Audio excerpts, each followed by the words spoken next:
আসসালামু আলাইকুম। আজকে একটা বাস্তব একটা ঘটনা ঘটছে, আপনার সবে কথাগুলা শুনবা আর ভিডিওটা জনস্বার্থে শেয়ার করবা।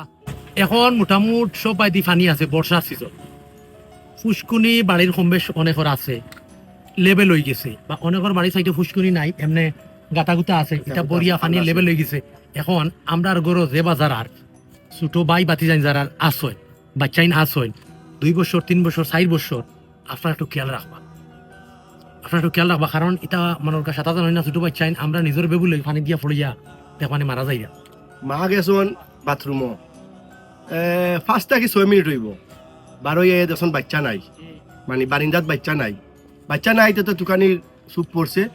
একটু পরে গিয়ে দেখুন বাড়ির পাশে একটা ফুসকুনি আছে, ফুসকুনির বাচ্চা পানি ডুবাই, বয়স বয়স 22 মাস। আমরা যদি কেয়ারফুল থাকি তে মোটামুট একটা বিপদ থেকে আমরা বাচ্চাইনদের আমরা সেভ করতাম পারবো। আর হায়াত মতো হইলো আল্লাহর হাতো, সপ্তাহ পরে হইলো আমরা বাচ্চাইন তোরে আমরা সেভ করার চেষ্টা করি, তাতে আশপাশ পানি থাকলে আমরা একটু কড়া নজরে এরা দেখি, অন্তত আমরা বাচ্চাইন তোরে আমরা সেভ করতাম পারবো।